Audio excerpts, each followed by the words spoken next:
Black janitor helps lost billionaire's daughter at airport next morning. FBI arrives at his due introduction to 17 in the morning. Terminal C of Chicago International Airport looked almost abandoned. Restaurants were shutting down. Cleaning machines echoed through empty hallways while exhausted workers prepared for another sleepless night. And near gate 40, a little girl sat alone crying into a pink backpack. No parents, no suitcase, no phone, just fear in her eyes.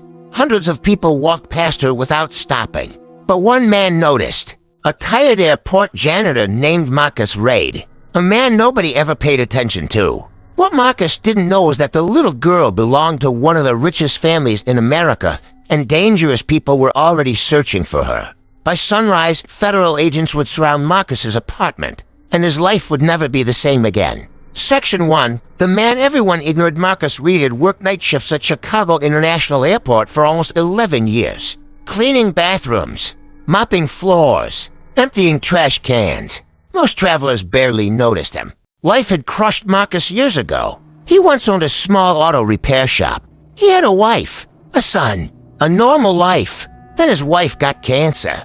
Medical bills destroyed everything. Soon after, a drunk driver killed his son. Marcus lost his business, his family, and almost himself.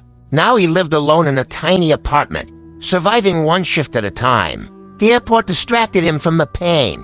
But pain changes people. It sharpens instincts. And maybe that's why Marcus noticed the crying girl when nobody else did. At first he assumed her parents were nearby, but 15 minutes passed. Still no one came. That's when Marcus realized something was terribly wrong. Section 2. The little girl in pink. Marcus slowly approached her. Hey, sweetheart, you okay? The little girl looked terrified. I can't find my daddy.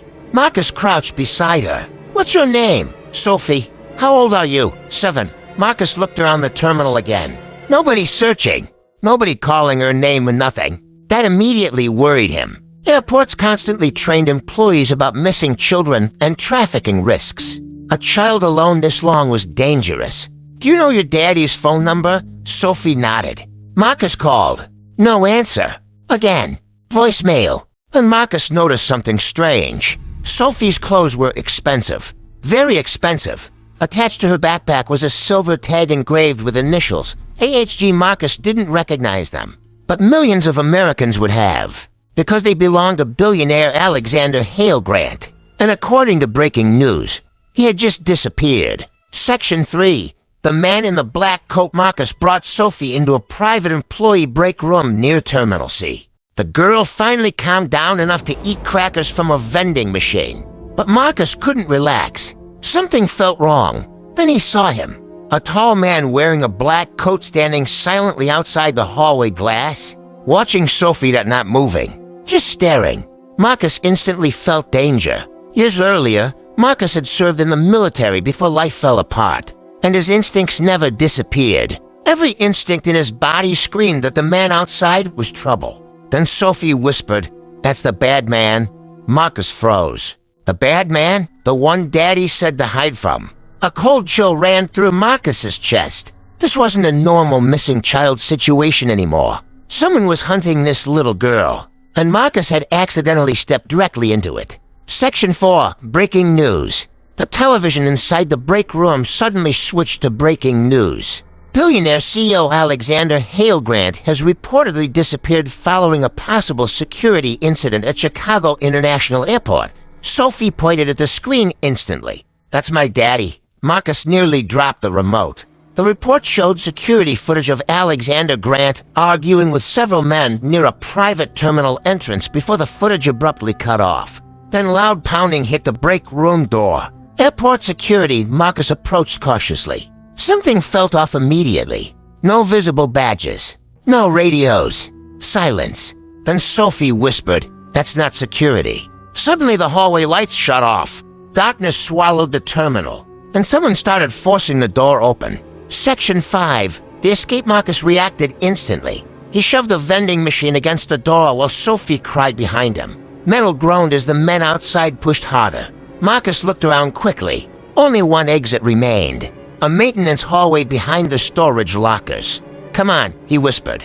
Marcus grabbed Sophie's hand and ran. Behind them, the break room door exploded open.